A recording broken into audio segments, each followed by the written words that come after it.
Hello and welcome to Ferris Sports Update. I'm your host, Rob Bentley, and thanks for tuning in.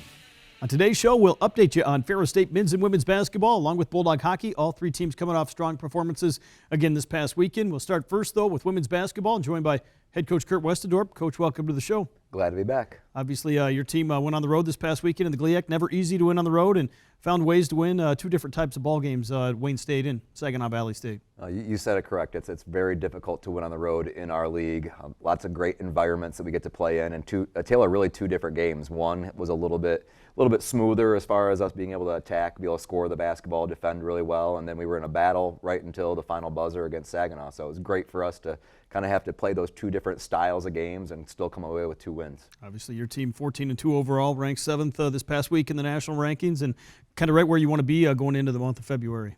Yeah, it's really a nice pause point for us because we just got done with the first round of GLIAC play, so we played everybody once, so now we get to turn the table and we got to play everybody again. So going through League 8-1 that first time around, we got to be focused on, week by week, because we're about to start to play a whole bunch of teams that we got the better than, where we got the win the first time around with both Northern and Tech coming to our place this week. So every team is going to be able to study their film, look at what kind of went wrong last time for them or what went well for them. We got to be doing the same thing and keep trying to stay a step ahead and just be focused on the game at hand, the week at hand, because we know it'll be March before we know it.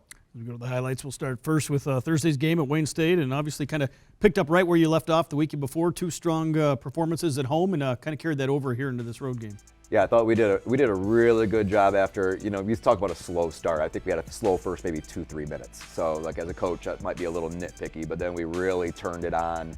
I think here we have 2 points through the first 5 minutes, and then we just absolutely turned it on. We moved the ball better, set better screens. Shooters are ready to roll. Excellent job of executing the offense there. Post players looking high-low for each other. Really, like we said, you just found a really good rhythm. Made it hard for them to get anything they wanted. And like this clip right here, Amaka getting a steal, Mal getting the loose ball, Shauna running the floor, turning that defense into offense is really good for us. Gave you a 10-point lead after the first quarter, and really one of those games where you weren't satisfied with just one quarter, able to win all 4 quarters. Yeah, we did a great job of really keeping the pedal down. We've got a good run here. You can see we still got a lead even though they're knocking down a shot, extending it to 20 now as we're getting ready to go into halftime. And our focus and our talk at halftime was like, all right, yeah, we got a decent-sized lead, but we can play better. We knew that they were going to come out here, they get a bucket here to close the half. But you expect the home team to make a run. That's what you're always prepared for, and we were the team that came out on a run. I think it was 17-0 to start the second half. That shows a lot about our character, a lot about our toughness, ability to play together, and it really just kind of opened the game up where we're a little bit too far out of reach for them to really mount any kind of a serious comeback after this run. Obviously, here in the second half with such a big lead, you were able to build, played a lot of kids, and really didn't miss a beat when you put in some of those other kids off the bench. No, I felt like we had a great rhythm to the entire game. I felt like they moved the ball really well. I don't feel like we were taking bad shots. It was one of those things where they just had to stay patient with each other, trusting each other, and share the basketball. And the ball is going to find the open player. With what we are trying to do offensively, and when we're being really unselfish, we can make it hard for them. And they came back and had a couple spurts here and there, but there's a great example right here of Mia drawing people, moving the basketball, Emma being able to knock down a big shot. It's when they share the ball like that, they move it.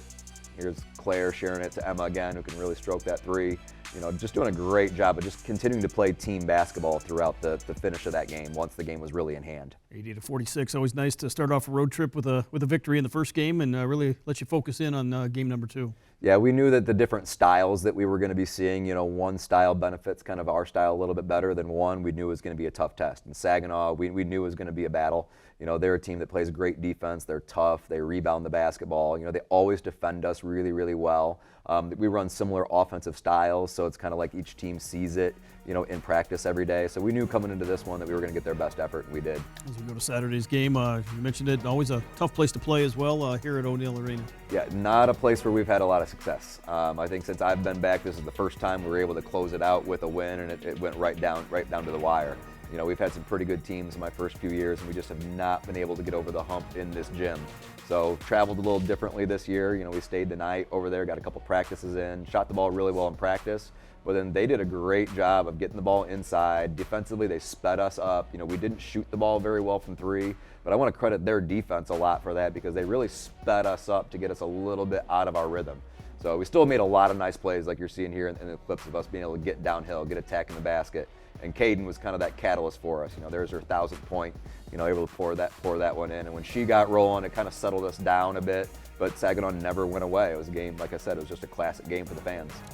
We're down here early in the game by 10, I think, in the first half, but battled back and kind of back and forth here the rest of the ball game. Yeah, when you get down, if you're going to get down 10, you'd rather it be in the first 5 minutes of the game than the last 5 minutes of the game. So we knew there was a lot of game in front of us. We knew we just had to settle down, kind of get to our style of play a little bit more. But like I said, they just kept coming at us and making it tougher and tougher for us to really get that rhythm. Because we went on a couple mini runs, but we never really were able to go on like the big run that's kind of been the staple of how we've been able to put some of these teams away. Because they made some tough shots. You see here Jones, she does a nice job of making some really difficult shots. When we had a chance to maybe pull it away a little bit, they always stuck around. So it was really good that we kept our cool and our composure as we get down here to the last 5 minutes of the game, and really made a couple of nice plays to finish it out when it was winning time. You mentioned that really needed some offensive baskets here going down the stretch, and we're able to find different ways to get them. Yeah, here that's just a fluky play right there. Kenzie's just up doing a nice job pressuring them, and they made a mistake, and we capitalized on it. We thought we had the lead right there, and then Jones did an excellent job of getting it back into the paint. And then we just run a set, got Caden downhill, the ball found Kenzie, and Kenzie did a nice job. Look at that poised balance, getting the chance to get a nice easy shot. And we got one last stop, and we're able to run the clock out and kind of wipe your brow, get the sweat off of you, and just be like, okay, whew, that one's done, it's past us. All right, really happy to get the win, and we know we got to be better against them the second time around here. Certainly, you got to find different ways to win basketball games, and good teams able to do that, and your team was able to do that here on the road. Yeah, the second game, like I said, we shot 2 for 18 from 3. And usually we're a team that if you're not shooting it very well, you got to try to find some of those different ways. And Saginaw also rebounded the ball very well. So we couldn't really capitalize on, one area of the game to really kind of put our stamp on it and pull away. But it's all about the toughness of our team, our maturity. They never really got frazzled to where we started making really out of character plays. There were some weird plays happening in the game, some loose balls. We failed to finish on a couple opportunities. But just to have that composure down the stretch of when it was time to actually make that play, you saw the composure that Kenzie had. And then defensively, we got that one last stop when we absolutely had to have it. We got that one last rebound when we absolutely had to have it. And that's a sign of a mature team. Obviously, this week back at home, and you start round 2 here at GLIAC play, and against 2 tough opponents in Northern Michigan and Michigan Tech. Yeah, the way that the league works, we played everybody first, but the second time around, you don't play them the same order. So it was just 3 weeks ago that we were up in the UP playing both of these teams. So I was looking back, Northern has only played 3 games since the game at our place. So they're a team that obviously can really shoot the basketball from the outside. They have McKaylee Kuhn, who's an excellent player. When she really gets going with that energy and they rebound well and defend well, they're an excellent team. I think they're sitting at tied for 3rd right now in the conference at 6-3. So it's going to be one of those battles that, as we get closer and closer to March, the games start to have a little bit of heightened importance, a kind of heightened meaning. But we got to go into it approaching it like it's any other game. But luckily, we get to have a whole bunch of home games, so where we hopefully have a lot of rhythm. We can move the basketball, have our home crowd kind of infusing us with some of that energy, because we're a team that can go on a lot of explosive offensive runs, and we need to have a lot of those for these 6 home games we have to finish conference. If we get a lot of explosive runs out of our team, we're going to be tough to beat. Well, Coach, congrats on the 2 wins, and best of luck here this weekend. All right, thank you, Rob. We'll be back with more Ferris Sports Update right after this.